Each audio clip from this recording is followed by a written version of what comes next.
and I will introduce our speakers. Rebecca Secula is a master gardener from the class of 2021 and resides in Arlington with her husband and 8-pound papillon, Toby. She recently graduated with her second bachelor's degree in sustainable food and farming from the University of Massachusetts Amherst this August and has primary interest in fruit and vegetable production and native landscaping. Evin Morrison became a master gardener in 2021 also. She made Virginia her home in 2019 after stops in Oklahoma, California, and her home state of Texas. While her botanical interests vary, she spent a lot of her time researching and caring for tropical houseplants, succulents, and cacti. Thank you, Evin and Becca. All right, hello everyone. Thank you so much for joining us today. I think you're in for a really fun and educational session. Our presentation, as mentioned, is called Science and Mythos, Plant Names and the Tales Behind Them. So today we'll be diving into understanding the use of scientific names for your everyday gardening life, which is an essential tool in your gardening toolkit. And we will also be adding in some whimsy elements by retelling some of the Greek myths that are connected to some of our fall plantings. And I also just want to note that for any history or mythology buffs joining us today, that some of the stories that we share have different variations depending on the author, from Euripides to Hesiod. So I just hope you enjoy some of our personal favorite versions. And as mentioned, I'm a member of the class of 2021 for MGNV, and I will go ahead and give it to my co-host for today so she can introduce herself. Hi, everyone. As Nicole already introduced us, we'll keep this brief, but I'm Evin, also class of 2021. This is going to be Becca and I's second co-presentation. So if you're into houseplants, you can find that one on the MGNV YouTube page. I also write a monthly houseplant article for our website. So if you're interested in more plant research today, you can go check that out. So we're going to dive in today, and we're going to start with a little bit of a quiz and review why knowing and understanding scientific names is really important. So to kick things off, we're going to play this game called Who Am I? Let's see how well you can identify a plant just with its common name. So first up is snake plant. Just answer to yourselves. You don't need to fill the chat with this. This is just a personal game. Any guesses what a snake plant is? Picture it in your mind. And do you know the scientific name for a snake plant? So if you guessed Dracaena trifasciata, then you would be correct. Snake plant is perhaps the most common name that this plant goes by, but snake plant is a name also used for a huge number of species that look similar to this, but vary in size, shape, and color. So knowing the scientific name of a plant can ensure that you're getting the species that you actually want. So our second one is mother-in-law's tongue. Maybe not the nicest name, but picture it in your mind. Again, what do you think the scientific name is? So if you guessed, again, Dracaena trifasciata, you would once again be correct. This plant has more than one common name that is used on plant tags, in stores, and just in conversation with your plant friends. And while it might feel weird to use scientific names in everyday conversation, it's still a good idea to know what the scientific name is so that you can clarify what plant you're talking about, especially when asking for care tips or have questions about it. All right, the last one. What do you think a viper's bowstring hemp might be? At this point, you've probably figured out our game, but yes, it's also Dracaena trifasciata. All of the common names I just showed you are all attributed to this one plant. A lot of them are geographic. Viper's bowstring hemp is not a super common one that we'll hear here in the States, but if you travel abroad, it might be something like in its native Africa that you'll hear more often, because the fibers on the edges can be used very much like hemp. As you can see, without scientific names, there can be a lot of confusion and misidentification of the same plant. So having one official name that everyone knows and can reference will help reduce mistakes and confusion, not only when you're searching for the newest plant addition, but also on finding the best care guides for a specific plant. However, like everything in life, there are complications, and some of you are probably very thrown off when Dracaena trifasciata popped up on the screen. I'm actually willing to bet that some of you thought that I misidentified this plant myself, but for years, botanists and scientists have been doing research on the plant and have recently reclassified it as a Dracaena from the very commonly known Sansevieria. So I know that's difficult, but it takes a long time for these changes to take place in the industry. And so you're going to continue seeing Sansevieria in plant shops, on plant tags, probably for a little while longer until the change really catches up. So for now, it's good to actually know both of its scientific names. All right, another practical reason why knowing and understanding scientific names of plants is important is because it can also make a huge difference to your local ecosystem. As master gardeners, one of the topics that we teach about really frequently is the use of native plants within your landscaping versus non-native or even invasive species. So this is really critical to our local ecosystem as our native plants support a host of insects, wildlife, and all keep our meadows, forests, plains, and yards all working at their best. So the picture I have on the screen is from my yard, and it's one of our beautiful spring bloomers, a native red columbine, Secula canadensis. So it's just to show you that native plants can have a really big, powerful impact and also a lot of beauty. I want you to picture an example. So I want you to imagine that you decided to add a lovely honeysuckle plant to your garden. And so you're at the garden center deciding between the two varieties on the screen. You look at the tags and see that one on the left says Lonicera japonica, and the one on the right says Lonicera sempervirens. Now, at this point, you might just decide to go with whatever color you like best. But wait, since the second word, japonica, means Japan, it means it's non-native. And not only that, but this species in particular is also considered an invasive noxious weed species in Virginia. But unfortunately, there are no regulations against selling this plant. So instead, we want you to go with Lonicera sempervirens, which means evergreen, and is actually one of our native species that's visited by hummingbirds, spring lizard butterflies, and a whole lot more. So choosing natives when possible does bring so much natural beauty to your home and a lot of interest throughout the seasons as well, since these plants have lived and evolved here for over thousands of years. And in fact, many insects in our local area can only forage from our local species. So this might be a great way to not only boost the color and interest in your yard, but also to support our local environment. And so another reason why you might be inclined to know the scientific names of your vegetables is for your vegetable gardening. And you might be thinking, why does that matter? You know, I know a tomato when I see one. And I would say that knowing the scientific name can go a long way in helping you to garden at your best. So I want you to, yet again, picture that you have just had a wonderful year of gardening, except that your tomatoes were hit really hard by late blight. You know that means that you need to use crop rotations and plant different vegetables in that spot that are not related to tomatoes. So you're considering picking either eggplants or potatoes. So which one do you pick, the eggplant or the potato? Well, if I told you that you should actually choose neither, that is because eggplants and potatoes are both actually related to tomatoes. So you can find that out by looking at the genus name. These are all in the Solanum genus, and knowing which plants are related can help you in creating really good integrated pest management plans for the healthiest and the highest yields for your vegetable garden. Now you can also go even a step further and look at the family that your vegetables are also in to see what else might be related and what should be rotated. And you can see the chart on the screen for all of the different plant families. So now that we have reviewed a few of the many practical reasons why using and understanding scientific names is important, we can dive into the connection between them and their ancient Greek roots. So ancient Greek and Roman writers such as Dioscorides, Theophrastus, Pliny the Elder recorded hundreds of plant names which were repeated all the way through the Middle Ages and never changing. Eventually, other physicians and herbalists in the 16th and 17th century supplemented these identifications with Latin forms.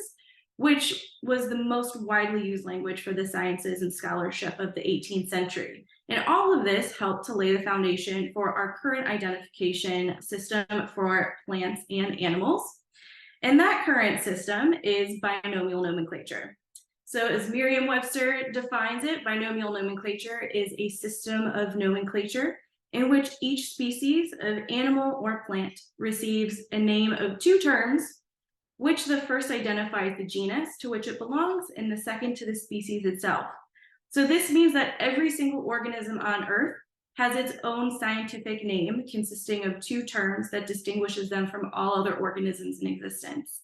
And the father of this system is Carl von Linné, or better known through his pen name of Carl Linnaeus. Now, Linnaeus was a 17th century botanist, physician, and zoologist who is considered the father of taxonomy. He was a pioneer in the study of ecology, being one of the first to describe the relationship between living things and their environment. Now, prior to Linnaeus's binomial system, plants were identified by a string of descriptive words and phrases, which could be up to 20 words long and in various languages, which is, sounds pretty confusing. So to help make sense of biodiversity in an orderly fashion, Linnaeus created the classification system that we use today, which groups together living organisms into defined hierarchies for identification, and then identify them with just two descriptive words. Now, after Linnaeus's work, it became really clear that internationally agreed set of rules were necessary for future nomenclature. And from international botanical congresses in the 19th and 20th centuries, an International Code of Botanical Nomenclature was published in 1952 for all major botanical journals and institutions to use. So this is how new houseplants are identified and created today. And Linnaeus's work were so revolutionary that two of his books, Species Plantarum and Systema Naturae, are actually still being used today as the basis for plant and animal nomenclature. Now, while we discussed that the linguistic basis for binomial nomenclature is Latin, due to its wide use in scholarship through the 18th century in Linnaeus's time, the Latin that is used to identify plants is actually better described as botanical Latin. This is a very distinct difference, as scholar William Stern implies that botanical Latin is truly an artificial language, being almost unintelligible to classical Latin scholars. In his work, Linnaeus used many ancient Greek herbals that derived from Dioscorides de Materia Medica for the descriptive Latin words, but the language did need to be expanded upon.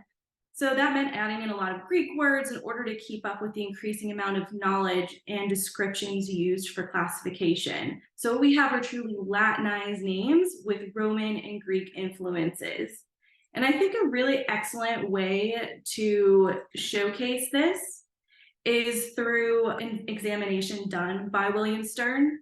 He examined 200 words from the orchid genera to see if the words were used by ancient Romans. He found that of the 200 he examined, 132 were Greek origin, 48 were personal, 12 were Latin, 4 were obscure, 3 were geographical, and only 1 was vernacular.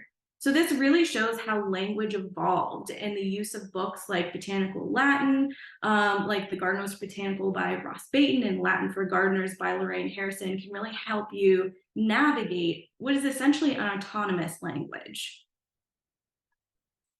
So now that we reviewed the history of the binomial system, we can dive a little deeper into understanding the system itself. This chart probably takes you back to biology class. So as a refresher, we need to understand the hierarchies that make up the taxonomic order in a Linnaean taxonomy. But essentially all living organisms are identified into these 8 ranks, starting with the largest pool of domain and working down through its smallest ranking of species. With this taxonomic order, plant identifications also include subkingdoms, divisions, and subclasses. But for simplicity, this right here is the basic template. So for example, we are going to use the red maple, which is listed here. It's known as Acer rubrum, literally translating as maple tree, Acer, and rubrum, red. I really like this example on the screen, which shows a chart created by the Oregon State University, as it shows each rank whittling down the numbers until the one single plant is identified. As you start with kingdom, you see that there's over 300,000 species, and then subkingdom, we don't even cut that number in half. As we go down the list, we see that the numbers decrease, but even by the time we get down to the genus Acer, there are still approximately 150 plants that fall into this category. And the L listed here next to Acer is for Linnaeus, as he named the genus. So there's no wonder that if you go to a nursery and say, I'd like an Acer, the person helping you is going to either show you a section of plants with tons of trees to choose from, and probably going to ask you for a little more information to see which one you specifically are interested in. So knowing that you want an Acer rubrum is going to save a lot of time because there's only one. This goes for calling into our help desk as well, or looking up care tips online. Knowing the exact species that you have or would like to have is key. So now that we've gone through all of that, maybe a more useful everyday example would be reading plant tags. Now, plant tags may have a different order in which this information is listed and how they're designed, but these are the key pieces to look for. As you can see, the scientific name is first, written in italics, the genus name Viburnum, which should be capitalized, and the genus is usually a noun and has a gender. That will be followed by a species name, which should be lowercase. That's the proper way to write scientific names, but sometimes, again, on plant tags, they are printed differently. The species name is a specific epithet and is mostly an adjective, but can sometimes also be a noun. The example here is Viburnum nudum, the nudum meaning bare or nude. When looking at plant tags, you might also see another word listed in single quotation marks, which means that this is a cultivar. So here we have a cultivar of Viburnum nudum called bulk. Cultivars are considered named varieties and are applied to artificially maintained plants or plants that have been bred for a specific reason. Modern cultivars from 1959 onwards should not include Latin or Latinized words and are usually easy to identify because they will be in those single quotation marks. This tag also includes a common name. However, common names can sometimes be unreliable, like we saw with the snake plant earlier, especially since so many of them are geographically based. So it's always best to go with the scientific name when picking out a plant. You might also see a trademark name, which is commonly used in nursery production cultivars. These plants are owned by the company that is selling them, meaning they either registered a cultivar that they bred themselves or that they bought the rights to grow and sell on. If the family name, which is the rank above genus, is listed, it is extremely easy to identify as family names all end in ACA.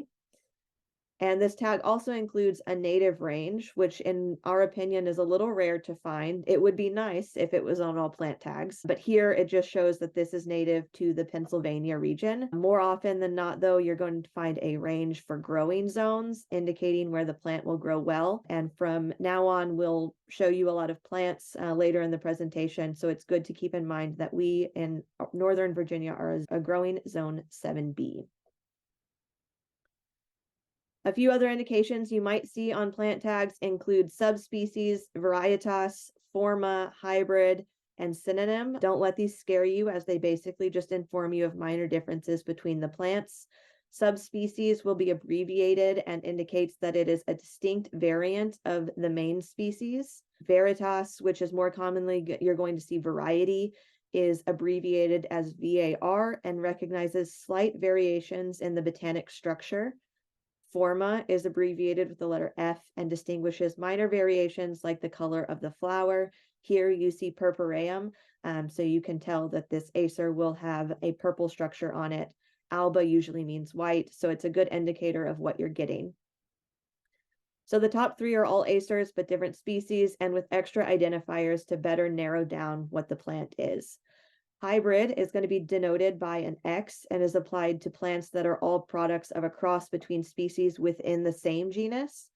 And lastly, synonym is abbreviated and it indicates an incorrect name for a plant given by a botanist. So this would mean that the same plant was named by two or more different people, but only one of them can be the documented scientific name.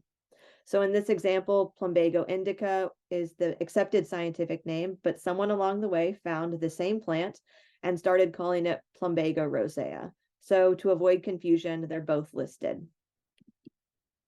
Before we move on to the next section, we wanted to briefly mention here that knowing the scientific name does give you a lot of extra knowledge, and often the scientific name alone can give you a lot of information about the plant. But it's also important to sometimes dig a little deeper into the history of a plant, as there are potential reclassifications, like we've already seen with the snake plant earlier, or mistakes or misconceptions in a plant's binomial classification that have stuck with it even today, if only in name. You might not always be able to glean the correct information from the name alone. For example, take a look at these peppers. One is Capsicum annuum and the other is Capsicum chinense. Annuum means annual, which it is actually an annual plant in most places, but pepper plants in the right environments can actually last for several seasons. Their stems will become woody and they can produce peppers for years, acting a lot more like a perennial. I actually overwintered a pepper plant last year in my greenhouse, and this year got more peppers off of it, so it can be done. You might also know that many of the world's hottest peppers are located in the Capsicum chinense species, but this is a heatless variety that was created, so there's always an exception to the rule. Additionally, for some species of plants which were miscategorized altogether, for example, one plant species that we'll discuss later in this presentation is common milkweed, identified as Asclepias syriaca, with syriaca translating as from Syria. This plant was actually named by Linnaeus himself, but the issue is that this is a native milkweed species to North America. Linnaeus simply thought it was from Syria, identified it as such, and the name stuck. So, despite science knowing better, we've just left it that way. This is again showing that while the scientific names are extremely important to understand, the classification is not as black and white as one would hope, potentially requiring a little extra research on your part before committing to a specific plant. So we're going to take a break for some questions on that first part of the presentation. Thank you guys so much for what you've given us already. One question we have is about vegetable plant families, and do you have a good source for those? Or a source to, I guess, like have the families easily readable, readily available for folks to refer to? So you can really find any general graph online if you just type in vegetable families. That's just kind of what I do. I have one that is printed out that I use, but they're really easily accessible online. So I don't have a specific guideline. And you can also look up companion planting books. There's a lot of great options out there, and they don't necessarily have that specific chart, but they will show you things that grow well together and replenish the soil in between growing seasons.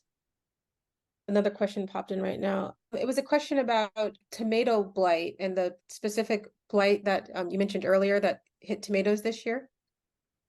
Yeah, so one of the blights that I ended up getting this year was late blight, which is not the best tomato disease to get because it can stick around in your soil. It can also affect a lot of different other plants. So one of the planting tips for that is to rotate away from that section with anything in the Solanaceous family to try and suppress it. You will have to rotate it for a few years.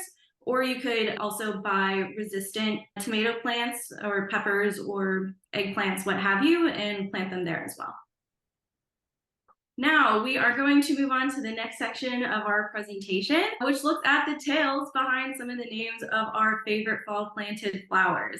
So scientific names are not only extremely important, but they're also extremely fun due to the inspiration that Linnaeus took from the ancient Greek writers, as well as ancient Greek and Roman herbals. So I hope that you're ready to hear the exciting and also tragic myths that lend their names to hyacinth, daffodils, anemone, milkweed, yarrow, and crocus, as well as our tips and tricks for their planting and care.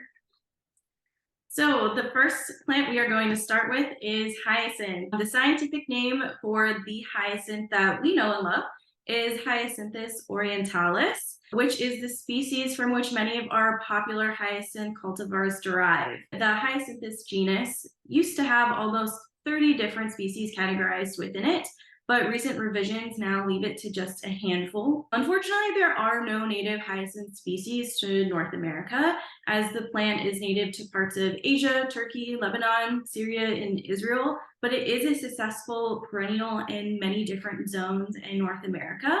In fact, not only can you add this beauty to your landscaping, but this bulb is also very easy to grow and bloom indoors. So it's a great option for your indoor winter decor. However, when planted outside, it will definitely rank amongst one of your showiest spring blooms. As for the myth of hyacinth, as Stephen Fry, the author of Mythos, has often indicated, being young and beautiful in Greece is really bad luck. When you have unparalleled beauty, the gods tend to notice, which is exactly what happened to our handsome Spartan prince, Hyacinthus. Now, Hyacinthus managed to attract the attention of not one, but two gods, both the Olympian god Apollo and Zephyrus, the west wind. Hyacinth favored Apollo, turning down Zephyrus again and again, until one fateful afternoon when Apollo and Hyacinthus were competing in sports, including discus. So when Apollo threw his discus, Zephyrus, who you can see on the left-hand side of the screen carrying his wife Chloris in Sandro Botticelli's Birth of Venus, in a fit of rage, blew the discus off course, striking Hyacinthus and killing him instantly. Now, Apollo, completely bereft that his lover lay dead, did not allow the god Hermes to transport Hyacinthus to the underworld, instead mixing Hyacinthus's blood and Apollo's divine tears. And as this mixture dropped onto the ground, the very first hyacinth bloomed.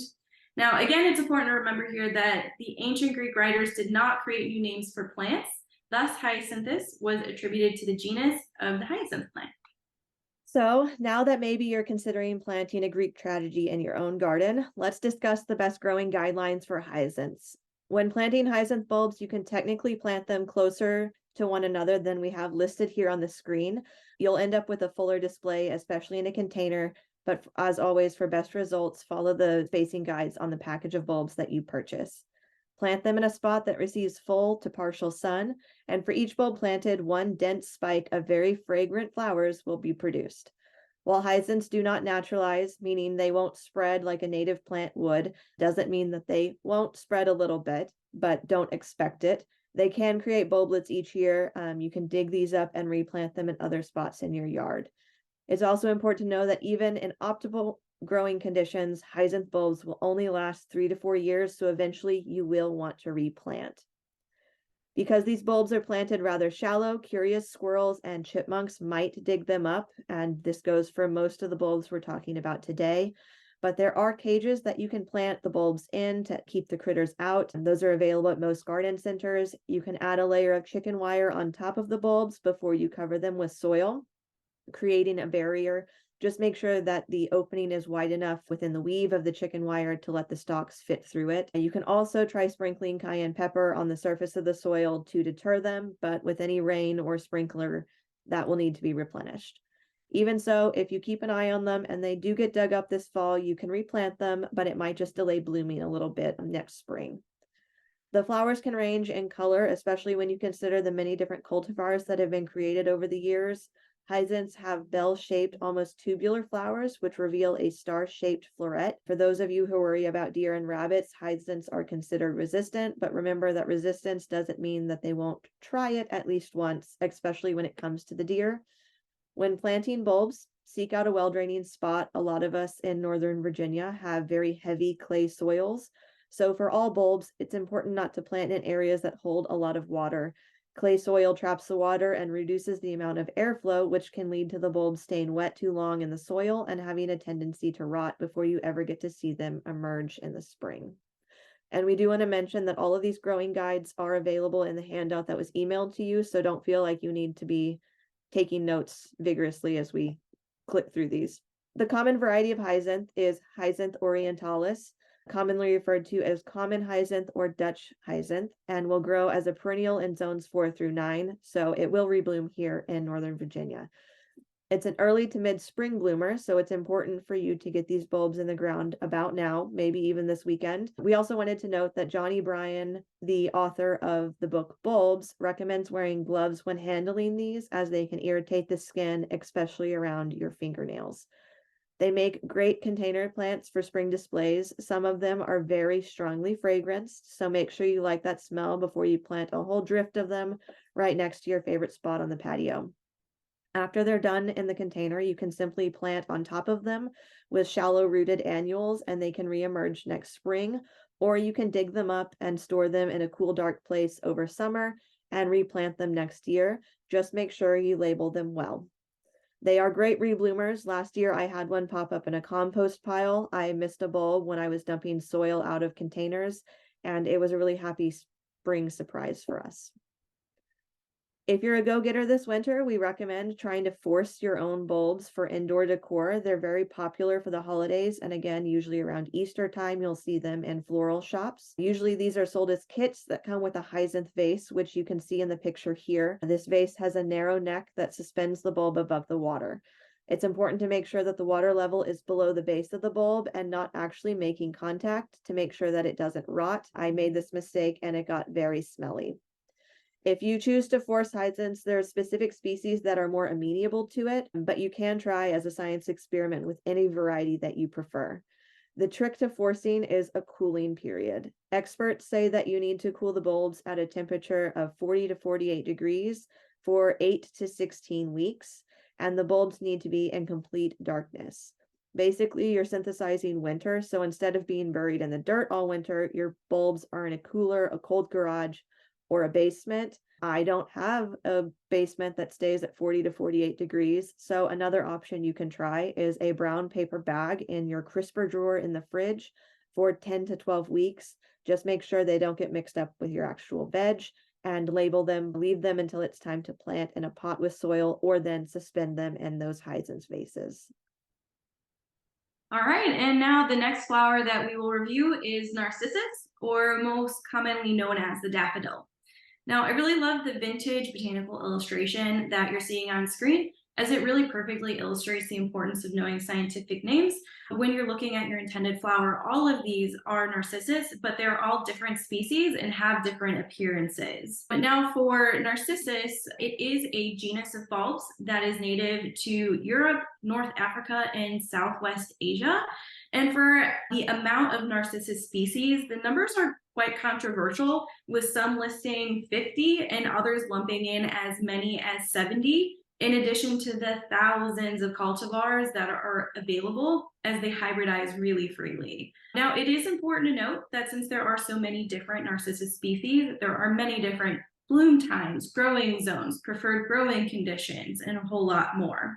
As for the name of the Narcissus plant, it is the same name that the classical Greek Hippocrates, the ancient Greek physician, used for Narcissus, as its roots possibly relate to the Greek word narke, meaning numbness, as Narcissus are said to have narcotic properties. That said, this plant's name is also associated with our next Greek myth, the stunning youth Narcissus. Now, in Greek mythology, there once was a woman named Liriope, yes, like your garden Liriope, who gave birth to another youth with unparalleled beauty, Narcissus. And Liriope was so scared that her son's beauty was potentially dangerous to his future, went to the prophet in Thebes for answers. Now, the prophet told her that he would live a long and happy life as long as he never recognized himself. So all was good and well as Narcissus grew, until he went to the forest one day hunting after a boar with some friends. Tired and thirsty, Narcissus knelt down to drink from a stream in which he saw the most beautiful face of a young man. He was overjoyed with his face, waving at it, lowering his head to gaze into the water, and Narcissus became utterly in love with his own reflection. So he became so entranced that he returned day after day, absolutely longing for himself. The gods, taking pity on Narcissus, finally transformed him into the lovely flower whose flower head forever bows down to look into the water at that most exquisite face. Now, one more fun story that is another version also includes the gods playing a little bit more of a role in his transition. And this story includes a nymph by the name of Echo, who was cursed to only repeat anything she hears, never speaking her own words. And Echo, who immediately falls in love with the beautiful Narcissus when she sees him in the forest, is spurned by him. And so Aphrodite, angry with Narcissus's treatment of Echo, sees fit to punish Narcissus by cursing him to fall in love with his own reflection and then turning him into the bowing bulb.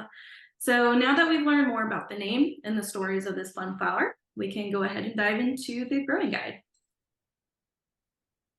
All right, so spring blooming narcissus varieties are just about ready to go in the ground now, so it's a great time to go over these planting guidelines. Narcissus are perennial bulbs that come in a variety of colors that can be added to your landscaping or in pots, and they make excellent cut flowers for arrangements. As for the height of narcissus plants, this can vary widely and really depends on the variety. So be sure to check the bag and growing information for each variety you buy so you don't accidentally buy a bunch of tete-a-tete daffodils like I did and they only grow to be about 6 inches tall. When planting the bulbs, they can be placed as close as 4 inches apart or even closer depending on the variety. Some people plant them in containers so closely that they're almost touching, and you might see this referred to as planting shoulder to shoulder. For all bulbs, a good rule of thumb is to plant them at the depth that's equal to about twice the height of the bulb. And when in preferred conditions, narcissus varieties will naturalize and spread. You can probably see this driving around the DMV in the spring when the medians are covered in yellow daffodils. No one was there this fall planting thousands of daffodils. Those have naturalized in our area. To get a natural planting look in your own garden, John Bryan, author of Bulbs, recommends throwing a bucket of bulbs in your planting area and planting them wherever they land. If you do this, just make sure to toss them gently so they don't become damaged or bruised, which can lead to rot later once they're buried in the soil. Once your bulbs are planted, ensure that they don't dry out over winter. They do need well-draining soil like we discussed with hyacinths. Narcissus are a little less tolerant of standing water and very wet conditions. If this is an issue that you and your yard are facing, to avoid rot, consider planting in containers or look for varieties that are bred to better handle a soggier environment. In the spring, you might get the itch to clean up your narcissus leaves once the blooming is done. But be patient. By removing the leaves from your landscaping or container, you're going to be removing the way the plant is creating energy for the bulb to bloom next year. So it's important to leave them be until the plant dies back completely. The leaves will yellow and pull away quite easily. Cutting them off and pruning will hinder any reblooming next year. A lot of people tidy up the bulb's leaves by braiding or bundling the leaves, but John Bryan advises against this as it can be harmful practice for your plants, creating an environment for humidity and rot. Simply gather the leaves and smooth them to the side of the plant is the best option. Feel free to plant around them. If they're just too unsightly for you to handle, the leaves will decompose and create basically a green fertilizer for you. As for varieties, there are thousands to choose from, like Becca just mentioned, and you can pick depending on your own interest, growing conditions, colors. One variety that we do want to highlight, which is one of the very early ones, first recorded in 1750, is Narcissus jonquilla, commonly referred to as jonquille. This variety, while spring blooming, is a late spring blooming variety, which can keep the interest going in your landscape once those initial spring flowering plants start to lose their vigor. Check blooming time on different daffodil varieties as there are early, mid, and late bloomers. By planting a species from each category, you can easily have 3 months of consistent, beautiful spring flowers. As we spoke about earlier, with the hyacinths, there are some popular indoor options available for holiday decorating. Narcissus papyraceus, also known as paper whites, can be grown indoors, but they're often sold at this time of year as an indoor holiday option. There are many different cultivars of paper whites to purchase, all of which have their own starting and bloom times, so it's important to research which ones will work with your intended schedule. I would recommend getting these started now for best results. I've started mine later in the year and not had flowers until well past New Year's, which kind of messed up the plan for the holiday centerpieces. These are also often sold in kits, which can be found in garden centers starting about now. They'll be sat next to the amaryllis, the poinsettias, and the holiday cacti. Paper whites usually have much smaller flowers than the traditional daffodil and usually have quite a few flowers per stem, and they make a great dainty decor with their snowy, showy blooms. All right, and now our next flower is the anemone, also commonly referred to as the windflower, which is part of the buttercup family in Ranunculaceae. Anemones are exciting plants as their native range is worldwide with over 120 species. So there is no shortage of species and cultivars to choose from. Now, interestingly, not all anemones have the same root system, with most of the 120 species not having tuberous or rhizomatous roots. So some anemones will grow from corms, while others are herbaceous perennials. A notable feature of anemones are the sepals, which are often mistaken for petals, surrounding a central disc of stamen and pistils, as anemones actually do not have any petals. So there are many different species. The growing conditions, hardiness zones, color, etc., all vary greatly. And now we can go ahead into our next Greek myth with the story of Aphrodite and Adonis. So the story of Aphrodite and Adonis is another Greek tragedy of another unparalleled beautiful youth. This story is told in Ovid's Metamorphosis, where one of Cupid's arrows mistakenly scratches Aphrodite, causing her to become absolutely enthralled by Adonis with just one look. However, despite her attention, problems begin as he continues with his hunting hobby, as many Greek youth love to do. So Aphrodite, really scared for her mortal lover, urges him to only hunt small, manageable things like hair instead of more dangerous creatures that could possibly maim him. Now, of course, in typical mortal fashion, Adonis completely goes against her wishes, tracking down a boar through the forest one day. Triumphant, Adonis corners the boar and attacks it with his spear.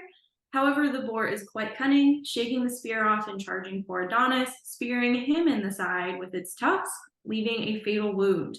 Aphrodite, who was flying overhead, hears his groans of pain and flies down to Adonis with her chariot of swans, as you can see in this photo, Venus mourning the death of Adonis, to hold him while he dies.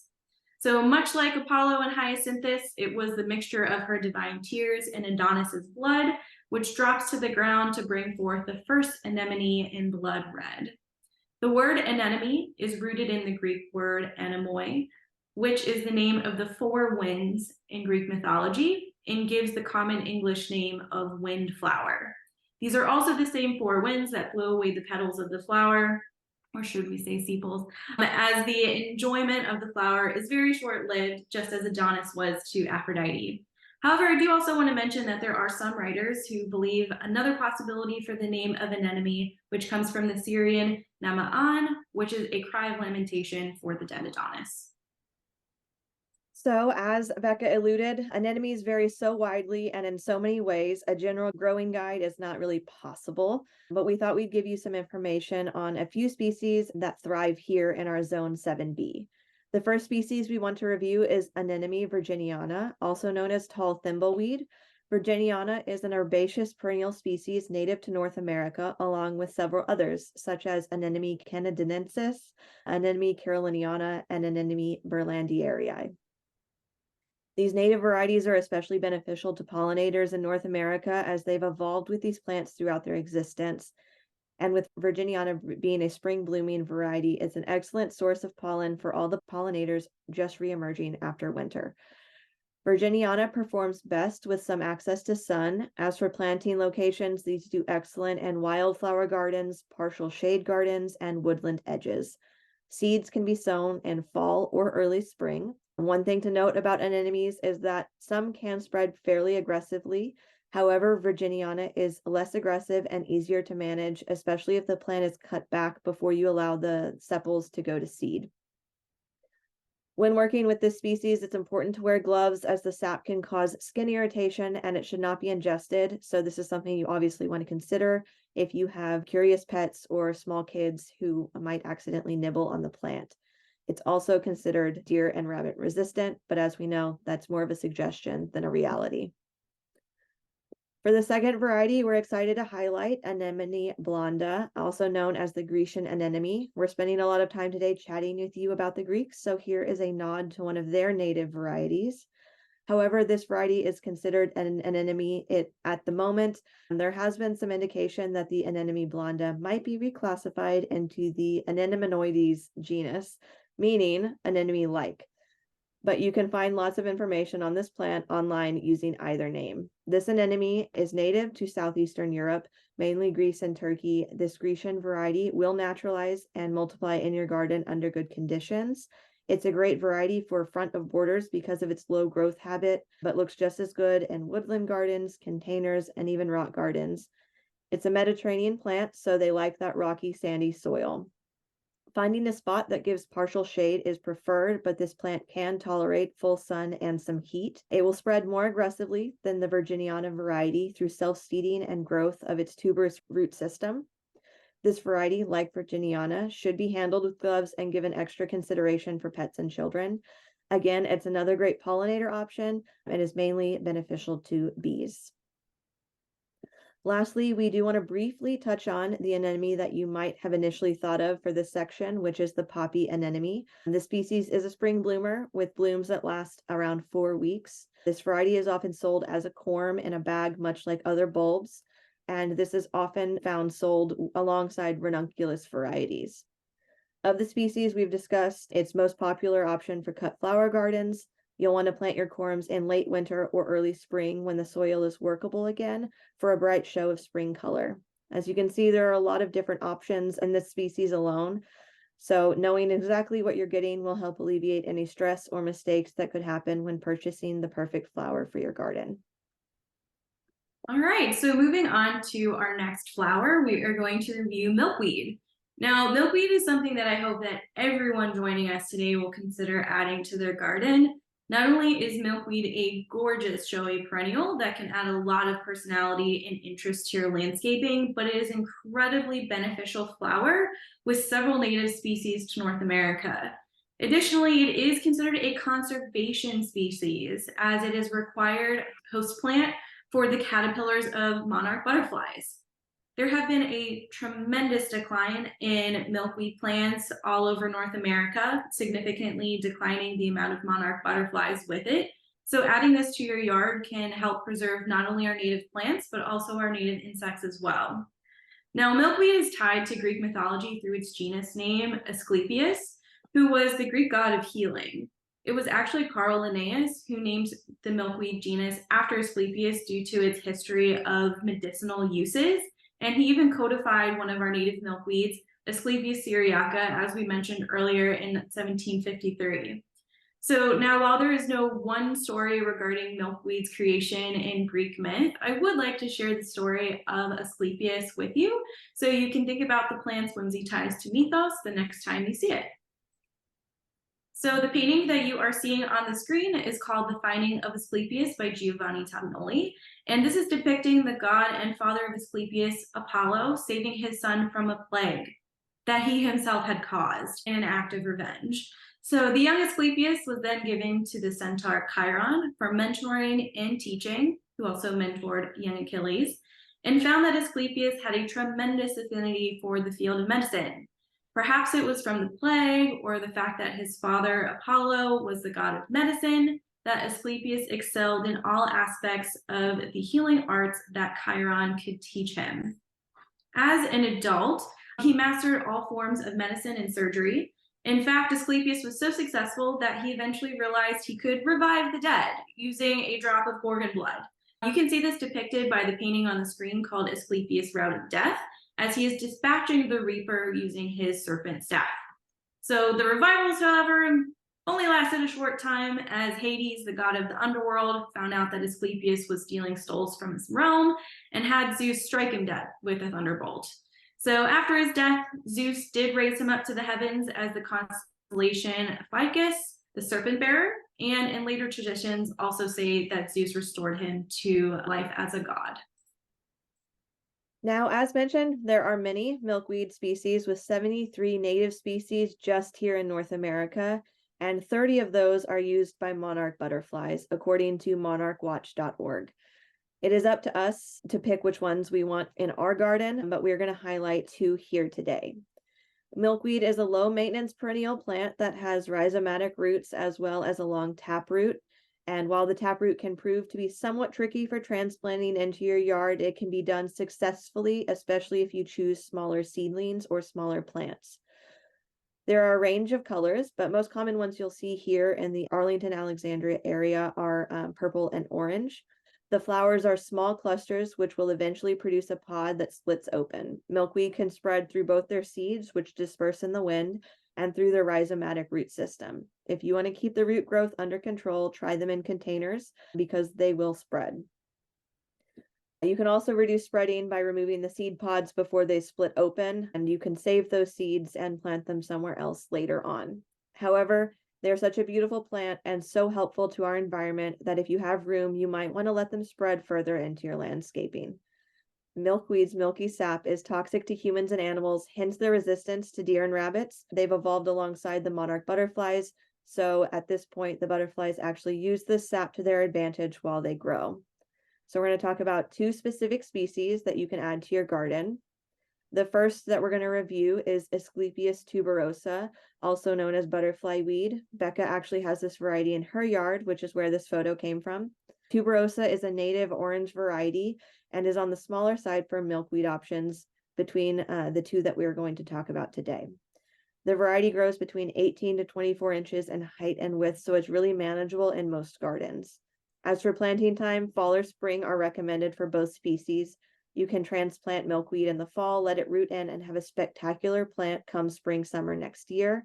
However, if you're planting milkweed seeds, then we do recommend fall sowing. The seeds need winter temperatures and winter moisture levels in order to germinate next spring.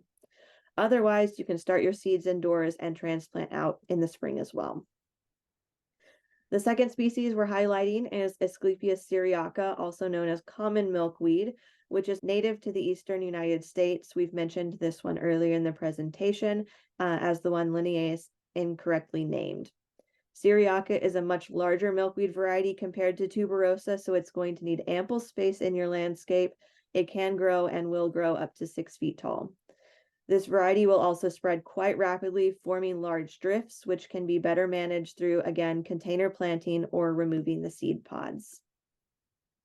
Lastly, we want to note that these are wildlife plants, meaning you really need to consider what you want before planting. Milkweed will attract wildlife, not only monarchs and caterpillars, but also milkweed bugs, like in the picture Becca took here on the left. This video is one that I took on a trip to Barbados this summer. As you can see, the caterpillars have almost completely defoliated the plant. This botanic garden I visited had backup milkweed growing in other locations and were succession planting into their wildlife garden so that all the little critters would have enough to eat. All of this to say that if you plant milkweed, it's probably not going to look like a prize-winning plant throughout the whole growing season, but it's also really important if you choose to plant it that you give this plant completely up to the wildlife. Don't attract the pollinators to your space just to spray them. You don't want to spray pesticides around or in the same area as these plants. It will be beautiful for you when it blooms, but then it's also going to be food for them. So work it into a border or somewhere in your garden that a little defoliation won't drive you crazy and throw off all of your pretty planting. So moving on from milkweed, we have our second to last flower, and that is another extremely beneficial plant for you to consider, which is yarrow. Now, yarrow is one of the widest worldwide ranges for plants, with native species found in North America, Asia, and Europe. And while researching yarrow and its various species for this presentation, it was difficult to find a conclusive number of species, with lists ranging anywhere from 85 to 115 total species. That being said, I have listed some of the most popular species in cultivation on the screen for you. However, the most widely known species is that of Achillea millefolium, which is the species used most often to create new cultivars for production, along with Achillea philiptulina. Now, its genus Achillea refers to the Trojan hero and greatest Greek warrior Achilles, who was said to have used yarrow on the battlefield to help staunch wounds for his injured soldiers. Yarrow is, in fact, used as a medicinal plant in many cultures, including different North American tribes, and it's a great addition to any home as it attracts all types of beneficial insects. Now, these can include bees, butterflies, and even beneficial parasitic wasps, which help to control garden pests like tomato hornworms in your vegetable garden. Yarrow does not have one specific Greek myth to review, much like milkweed, so I thought it would be appropriate to provide you with a brief introduction to the genus's namesake, the hero Achilles. So Achilles is probably one of the most well-known Greek heroes, not only having his own blockbuster movie, which did change a lot of details, by the way, to having his one and only weakness used as the term for our Achilles heel. And to give you a little bit of background on Achilles, he is the son of King Peleus and sea nymph Thetis. Now, all the gods wanted Thetis to marry as quickly as possible, as it was prophesied that her son would be even greater than his father. So no harm done if that happened to be a mortal father, because what god wanted to have a more powerful progeny? Then, once Achilles was born, Thetis, being an immortal and not wanting to part with her mortal son, tried to make him invulnerable by dipping him into the river Styx in the underworld. Unfortunately, she did miss a spot on his heel, which she held while immersing him into the water. Now, as Achilles grew and trained with the centaur Chiron, he had developed unmatched skills in fighting and was prophesied to be the greatest warrior the world had ever seen. Choosing infamy over a long life, Achilles went with the Spartans to fight in the Trojan War. Now, interestingly, the world's greatest warrior of all time only fought in the Trojan War, and he didn't even fight in the entire thing. So the one point he actually refused to fight when his prize, a woman by the name of Briseis, was taken away from him by the Spartan king Agamemnon. Nevertheless, Achilles did find glory through the war, leading and fighting with the fierce warriors, the Myrmidons. Now, Achilles' downfall came after the murder of his companion Patroclus by the hands of the Trojan prince Hector. Achilles killed Hector in an act of revenge, knowing that his own death was prophesied to occur after the death of Hector. Seeking revenge for Hector, his brother, a skilled archer, Prince Paris, shot Achilles through that vulnerable heel with a poison arrow, which you can see portrayed on the screen in Rubens' 1577 oil painting, A Death of Achilles, killing him at the walls of Troy, never once actually setting foot inside the city. So adding yarrow to your garden is quite easy and can add a lot of interest with its unique look. This is the first variety that I want to review with you, which is Achillea millefolium. Millefolium meaning many-leaved. It is a medicinal species that can be used to help treat a number of ailments and is also excellent addition to dry arrangements and cut flowers. It is a perennial herb that spreads readily by self-seeding, and its rhizomatic root system as well. Yarrow produces these gorgeous composite flat top clusters of white flowers, at least the millefolium species, which bloom in the spring and typically last through most of summer. Mine certainly did last almost all the way through the end of July, early August. And these leaves of the variety are really unique, having an aromatic scent with a feather-like appearance, for which it was named. It's also another excellent food source for pollinators in the spring and attracts all sorts of beneficial insects like bees, butterflies, moths, and again, more parasitic wasps. It is on the smaller size compared to the next species we'll review, and it's an excellent addition to cottage gardens along borders and more. So if you want to keep the spread to a minimum, cutting off the seeds before they can spread and planting them in containers to restrict the movement of the roots are a really good option. And this is also an extremely drought-tolerant plant once established, which can be great for gardens with low watering needs. And then the second variety I want to touch on is Achillea philiptulina, also known as fernleaf yarrow. It is not native to North America, hailing from Central and Southwestern Asia, and has a smaller hardiness zone than millefolium. And it towers over millefolium by growing between 3 to 5 feet tall. This variety does not bloom in the spring, but rather only in the summer months. So once it's established, you can propagate this variety through divisions in the spring to prepare for summer blooms. I added this variety to our presentation today as it's really popular with its yellow blooms, helping to create a lot of different cultivars. But while it is attractive to some pollinators, it is somewhat less beneficial to our local ecosystem, as native insects have not evolved with this variety. And the last flower that we will be reviewing today is the crocus. I have this lovely little flower blooming in my yard each spring, and I really hope you consider it as well. As some of you may know, crocus is the flower from which we harvest the very expensive herb saffron. The scientific name for your crocus is really important because not every saffron crocus is a crocus or even blooms at the same time. So there are both fall and spring blooming species. While this plant is not native to North America, hailing from the Mediterranean region, Africa, and Middle East, the good news is that there are many different varieties that can bloom in North America, which we will review next. And all this brings us to our final Greek myth about Crocus and his spurned lover, Smilax. So the story of Crocus is a small one in Greek myth and has different versions depending on the author, but that doesn't make this tale of this little corm any less fun. In this version of the story written by Ovid, Crocus was a young man who agonized over the nymph Smilax. It's unclear whether or not his love was unrequited or turned sour, but the gods took pity on Crocus and turned him into the flower we know today, and then ended up turning Smilax into a bramble. So interestingly enough, Smilax is also the name of a genus of over 300 plants, including bindweed. And then in another version of Crocus's story, Crocus was the lover of the god Hermes, who accidentally killed him with a discus. So according to Stephen Fry, this is a similar story to that of Apollo and Hyacinth, and was probably retold incorrectly by a confused or even drunk bard. And now for Crocus planting.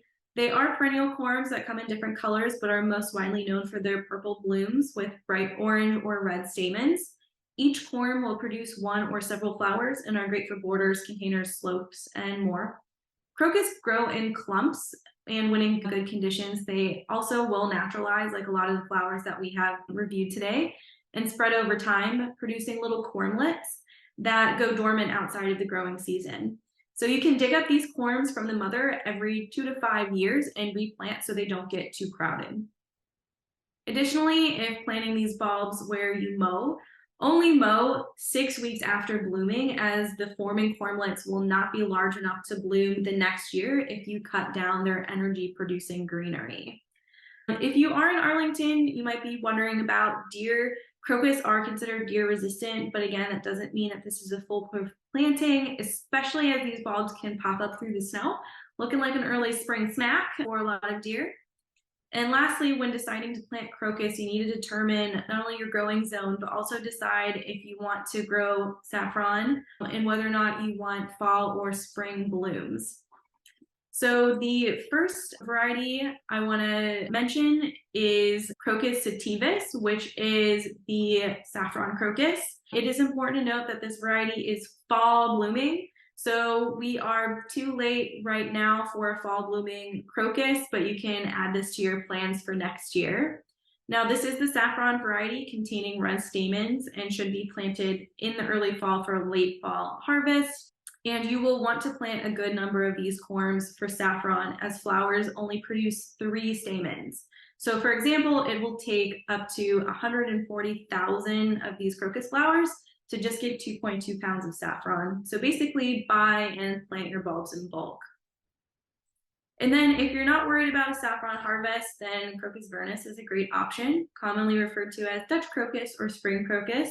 This flower is an ornamental spring blooming flower, which is a little larger than saffron crocus. It contains 3 bright orange stamens. It should be planted in the fall for early spring blooming. So you can get started right now for this. It's an excellent addition for pollinators for the spring, as it's one of the first food sources to pop up. And as a last little bonus, since we talked about so many bulbs and most of it was in the context of landscaping, here is one option where you can take a lot of what you learned today and create just one planter. I know not everyone has a yard to plant bulbs, and even if you do, maybe you don't want to take on the back-breaking work of digging 100 tiny holes. But with one container, you can layer your bulbs like you would a lasagna, which is where the name comes from. Leave it outside in a sunny spot this winter, and come spring, you'll have a very long-lasting, beautiful container. Plant your Narcissus the deepest, then do a layer of hyacinths, and then a top layer of crocus. As one fades, the next will push through. And if you're lucky and Mother Nature is being kind to us this year, you might just get all 3 blooming at one time. And that is our presentation. So thank you so much, everyone, for joining us. I also want to briefly touch on, if anyone would like to take a screenshot of this slide, here are some of the books that were used in the creation for today's presentation. We have some mythology books connected to botanical lore, mythology in general. We also have some great encyclopedias for botanical Latin, and I really recommend Bulbs as well. It's a great book. Lastly, this presentation was brought to you today by Master Gardeners in Northern Virginia. We are an organization of volunteers in both Alexandria and Arlington counties, and we would love to serve you through our help desk, plant clinics, classes like today, or our demonstration gardens. Please connect with us through our website or through our help desk email. So thank you. Thanks, guys.